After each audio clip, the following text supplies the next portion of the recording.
After Trump's remarks today, you came out very forcefully. You wrote, the president's sudden acknowledgement is a Band-Aid on the cancer of anti-Semitism that has infected his own administration. His statement today is a pathetic asterisk of condescension. Make no mistake, the anti-Semitism coming out of this administration is the worst we have ever seen. That is a serious charge. Absolutely. Erin, time and again, this president has had an opportunity to condemn anti-Semitism. He had a chance to include Jews and Holocaust remembrers. He didn't. He had a chance to speak out against the desecration of Jewish cemeteries this weekend. He didn't. He had a chance to speak out against bomb threats against JCCs, and he didn't. Today, when he was forced, obviously by some staffers, because it came several news cycles after, he finally spoke out. Is our country so lower in its expectations of what to expect from a president that we are supposed to say, congratulations, Mr. President, you recognize anti-Semitism? That's pathetic. Kayleigh, what do you say? He was asked about it directly twice in the past week. There were all these incidents. It wasn't until his daughter tweeted yesterday that he then suddenly, in a prepared speech that he read, said the words. For those wanting to give the president a fair chance, you would have heard him condemn anti-Semitism. And I have his exact quote from the first time he was asked this question. He said, "I want peace in this country. I want to stop crime and long simmering racism."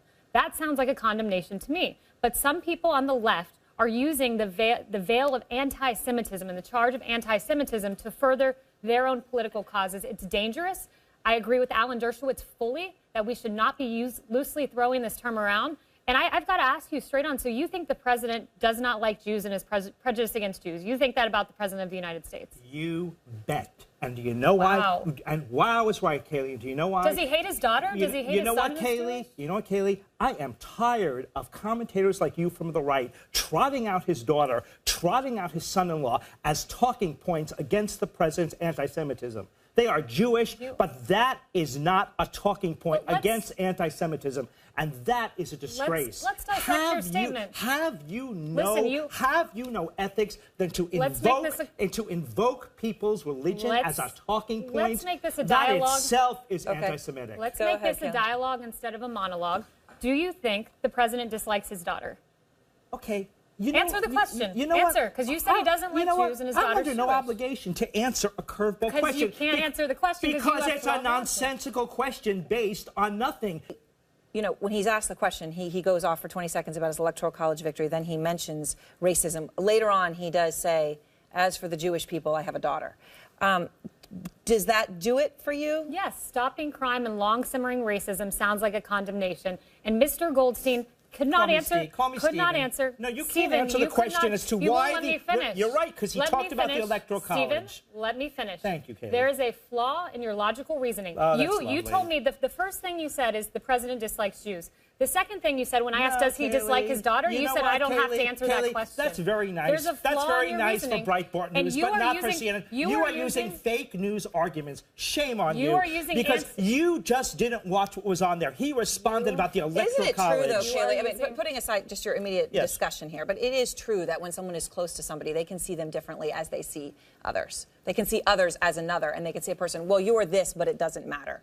When it comes, I mean, if you look at what happens throughout history, that's certainly been true with anti-Semitism and many other things. Well, he stood next to the Prime Minister of Israel, who said, I've known this man my whole life, essentially, Donald Trump, and he is the greatest defender of the Jewish people I know. And I think it's very sad that we have liberal commentators, Steve in particular, who is using charges, vile charges, like anti-Semitism and racism, with no evidence behind it. Kayleigh's right. The Prime Minister of Israel did say that. He did say that. Hey, but listen to what Donald Trump said. He is a conservative Jewish leader of Israel. Donald Trump said next to the Prime Minister of Israel. He talked about the Electoral College. We're talking about Donald Trump. We're not talking about Bibi Netanyahu here. When Donald Trump had an opportunity to speak out strongly against anti-Semitism, he's talking about the Electoral College. How ridiculous, Kayleigh. And then you come here and she asks whether he likes his own daughter. You're doing a disservice to your own cause. Because by throwing out farce charges of anti-Semitism, you're neglecting the times where there actually is hate that we need to put a spotlight on. You know what? And why don't you respond to it instead of responding to the Electoral College?